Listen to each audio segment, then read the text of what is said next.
Olá a todos, por incrível que pareça, estamos aqui de volta com a Bia Abreu, executiva de disrupturas empresariais, que eu acho que cabeça você. Gostei. E quando no capítulo anterior nós falamos de estratégias das empresas, isso de certa forma desbravou uma outra estrada para a gente falar um pouco mais de eficiência e eficácia. Ixi, é um tema que se mistura um pouco, né? O que é eficiência e o que é eficácia.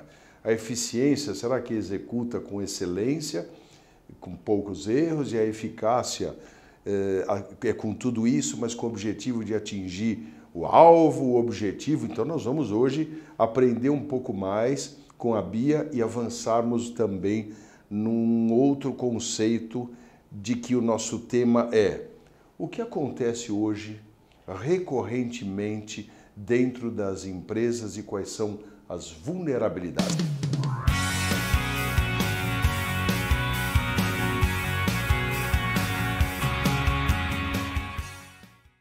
Bia, estamos aqui de novo. Obrigado sempre pela sua presença. Eu que agradeço, mais uma vez. E isso, porque nós tivemos bastante mensagens e comentários sobre a nossa primeira edição e muita gente justamente perguntou a você como superar todos esses problemas do dia a dia das empresas. Então vamos lá. Vamos falar primeiro sobre eficiência e eficácia, porque às vezes o executivo fala, essa pessoa é muito eficiente ou é muito eficaz. Vamos lá, vamos desmistificar qual é a diferença. Eu acho que você colocou brilhantemente. Então não precisamos falar, vamos para o Tá próximo ótimo, capítulo. a gente já Pronto, pode... já vamos. Vamos falar sobre outro tema. Vamos. Futebol? Futebol. Aí entra uma tal de Whey Sports, mas depois a gente fala sobre isso. Vamos lá, por que as pessoas são eficientes ou eficazes? É exatamente esse ponto da eficácia, você conseguir pensar em como você vai conseguir atingir seus objetivos. Então, trilhar o caminho, desenhar o caminho para você conseguir atingir o seu objetivo. A eficiência é você conseguir fazer isso com o mínimo de desperdício, é você conseguir fazer isso de uma forma que vá... E aí tem também a ver com desperdício, né? Mas de uma forma que vai poupar energia. Então, você ser eficiente é basicamente você... Cumprir. E com menor esforço. Tá. E da melhor forma, obviamente. A eficácia... A eficácia é você conseguir traçar o caminho para chegar lá. E aí, o que acontece recorrentemente nas empresas? Quais são as vulnerabilidades do dia a dia? O capital humano colabora ou às vezes interfere? E esse cenário, Bia, como é que funciona? Paulo, eu gosto muito de dizer que capital humano é uma área, infelizmente, até vou entrar num ponto aqui, vou mexer com alguns brios, espero que me entendam e que me perdoem. Caso alguém... Aqui é a vida real. É isso. Então não precisa ter limite, não precisa ter filtro. Manda ver. O ponto principal, capital humano é sempre uma solução, mas capital humano, a área de capital humano, não é muitas vezes visto como uma área estratégica. Então isso já é um primeiro ponto nevrálgico no mundo corporativo. Perfeito. É um mundo, principalmente, vou falar do Brasil, tá? Da realidade do Brasil. A gente tem empresas, a gente tem mundo empresarial muito focado em finanças. E que tudo bem, porque os objetivos financeiros são muito importantes, mas você não colocar capital humano ali no mesmo patamar de importância é muito perigoso. É um tiro no pé. Com certeza. Como a gente falou na nossa última conversa, o capital humano, as pessoas da empresa, são um ponto principal, mesmo que seja numa indústria. A gente teima em olhar e falar, olha, uma indústria principal é o maquinário. Não é. Sem as pessoas... Quem opera a máquina, mesmo que automatizadas. Exatamente. Quem cuida dessas pessoas que operam as máquinas são pessoas. Então, você ter capital humano como um foco, a área de capital humano sendo vista como estratégica é muito importante. Então, capital humano já sofre um pouco dessa dor de os altos executivos de capital humano muitas vezes não sentam nas mesmas mesas, que o pessoal de finanças não participa de certas decisões com o pessoal de finanças, com outros altos executivos. Lembrando que a gente tem a figura do CHRO, mas, de fato, um CFO e um CHRO estão sendo vistos da mesma forma, estão sendo levados em consideração da mesma forma. E capital humano tem muitos desafios quando se trata de estratégia na empresa. Muitas vezes capital humano, vou abrir um ponto aqui, você conseguir fazer contratações corretas, contratações dos perfis corretos, das competências corretas, vai ou pode trazer mais sucesso à sua empresa. Da mesma forma que você fazer o contrário, abre uma avenida para que você tenha dificuldades na cultura organizacional, na execução de atividades e no atingimento dos seus objetivos, da sua estratégia. Claro. Então, alguns pontos que são falta de estratégia definida, bem comunicada e revisitada de tempos em tempos. Então, é muito importante que não fique somente... nós temos missão, visão, valores, olha, nós temos objetivos. E como é que você vai desdobrar isso no seu ciclo de performance?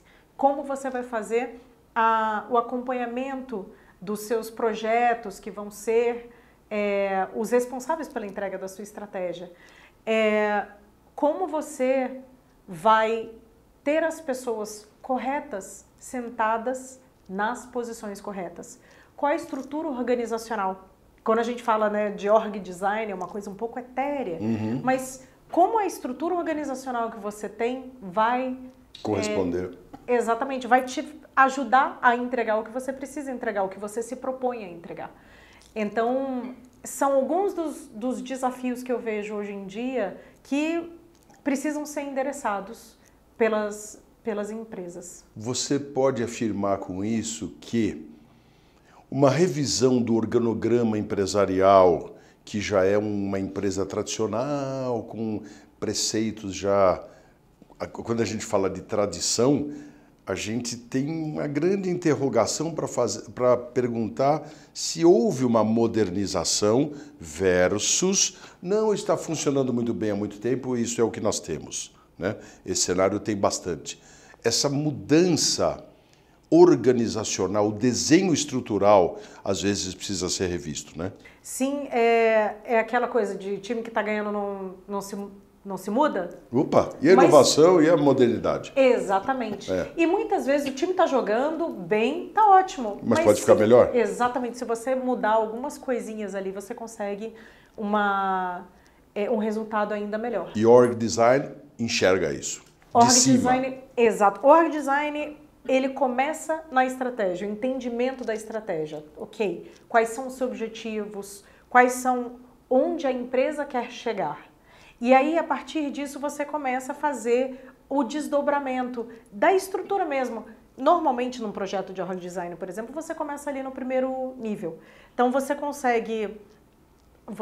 discute, inclusive, a cadeia de valor da empresa para você conseguir ver como você deve dividir ali aquele primeiro layer, né? A sua primeira camada. Você faz a composição daquele primeiro momento e vai desdobrando nos demais níveis que você precisa para entregar o que você precisa entregar. É importante também, no dia a dia da empresa, naquele crescimento orgânico, às vezes você acaba vendo o fatídico, deixa que eu deixo. Então, ninguém consegue olhar, ou ninguém está dando foco a um problema que possa estar acontecendo. E você, olhando do ponto de vista de org design, obviamente fazendo um diagnóstico bem estruturado, um diagnóstico bem feito, você consegue tanto enxergar pontos que podem ser melhorados ou áreas que precisam ser criadas, você consegue tirar sobreposições, que aí você está falando de eficiência, né? Você joga dinheiro no lixo muitas vezes porque uma área começa a fazer um processo, aí vai até que a outra área ainda está fazendo uma parte desse processo.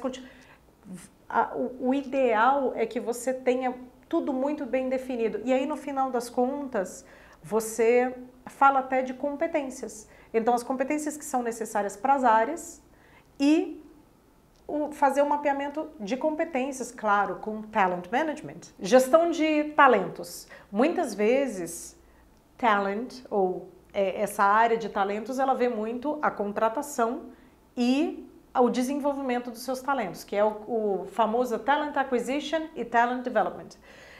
Que realmente, são duas áreas muito importantes, são duas funções muito importantes, mas a gente precisa talvez ter um olhar mais carinhoso com a gestão de talentos. E aí, quando eu digo a gestão de competências, você saber quais as competências são necessárias para a sua empresa e quais são as competências que você tem dentro da sua empresa. Então, um ponto bem importante de eficiência organizacional. Quando você tem alguma área que você entenda assim, olha, essa área não preciso mais porque, digamos, vou fazer a implementação de um sistema, não precisarei mais dessa área. Vou demitir as pessoas? Mas as pessoas são talentos, não é uma força de... Já moldadas para o meu negócio, inclusive. Exatamente, são pessoas que têm uma cultura, fazem parte da cultura da empresa, que são pessoas que estão ali para fazer acontecer. Você quer perder essas pessoas? Provavelmente não. Não deveria querer. Então, você conseguir ter uma área de talent management, de ter as competências ali mapeadas e conseguir dizer, essa pessoa aqui, a função dela não vai mais existir. Mas a qualidade realocada. Exatamente, você consegue realocar os seus talentos. Claro. E então e aí muito ligado a ciclo de performance, entre outras coisas.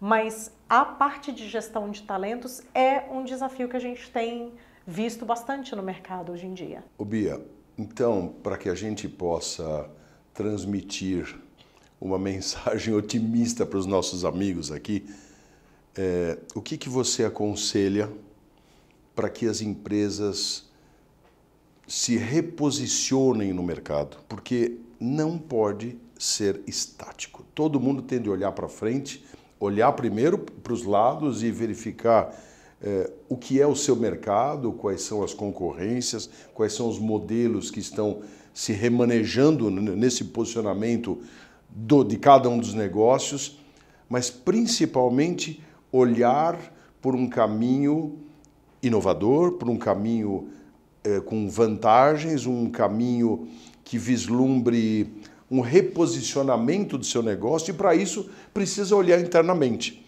Então, o que você aconselha para os nossos amigos como primeiro insight para se reposicionarem?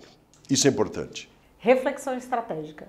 Você realmente ter um momento com seus altos executivos de parar e olhar internamente as suas fortalezas, as suas fraquezas, como elas estão ter consciência pensando. Disso. Exato, você precisa entender exatamente o que você tem internamente. Obviamente, as fraquezas você precisa desenvolver ou entender o que você quer desenvolver ou não. E também olhar a parte externa, que muita coisa acontece de inovação, ou você tem, por exemplo, novos concorrentes que você tenha no mercado, ou, enfim, novas tecnologias que você possa abarcar na sua operação. Então, tudo isso, numa reflexão estratégica, você consegue ter um pouco de a breath of fresh air. E a partir de uma reflexão estratégica, você consegue renovar áreas na sua empresa, você consegue ir atrás do que pode ser seu diferencial. Então, não deixa a estratégia, aquela coisa guardadinha dentro da sua gaveta, sua missão, visão, valores, e esquecer, não. Faz uma reflexão estratégica, faz algo estruturado com os seus executivos, com a sua liderança, de forma a pensar como você pode chegar ainda mais longe. E trazer o seu time para a mesma concepção. Sem dúvida, a estratégia precisa ser comunicada. Todo mundo tem que estar alinhado, todo mundo tem que estar remando para o mesmo lugar. Já pensou num barco, cada um está remando de um jeito? No jiu-jitsu, né? Que é o seu caso. Sim. Então, se um vai puxar, o outro puxa para o outro lado, como é que fica?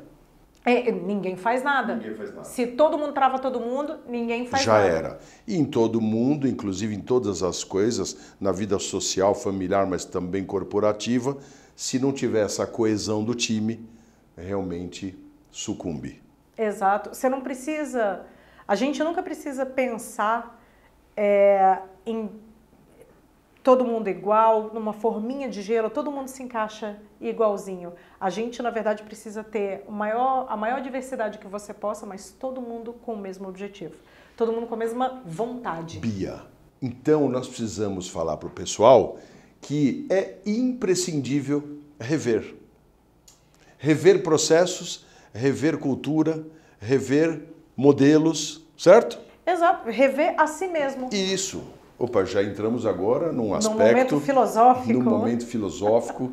Mais uma vez, a sua colaboração extremamente importante, porque cada vez mais a gente mergulha nesse mundo do dia a dia que é complexo, que é imprevisível, não é verdade? Perfeito. Porém infinito, cheio de oportunidades. O mundo dos negócios, ele é infinitamente cheio de oportunidades todos os dias. Então a gente vai conversar muito ainda sobre essas frentes, sobre a inovação, sobre tudo aquilo que a gente possa somar para que os nossos amigos acompanhem e de alguma forma consigam extrair um pouco dessa experiência que está sendo disponibilizada para eles. Perfeito. E a inovação não precisa ser uma coisa assim... Não. absurdamente diferente. Agora eu vou criar uma nova coisa. Não. É simplesmente você conseguir melhorar. Ser melhor do que ontem. Isso. Já é uma inovação. Consciência, né? Claro. Bia, mais uma vez, que bom ter você aqui. Muito obrigado, né? Em breve teremos mais Bia Abreu. E a vocês, meus amigos, a gente considera que todos esses conteúdos possam, de alguma forma, agregar valores ou agregar conceitos ou agregar processos de gestão ou, no mínimo, reflexões para que o seu negócio prospere, tá bom? Muito obrigado por vocês compartilharem esse momento conosco e até breve.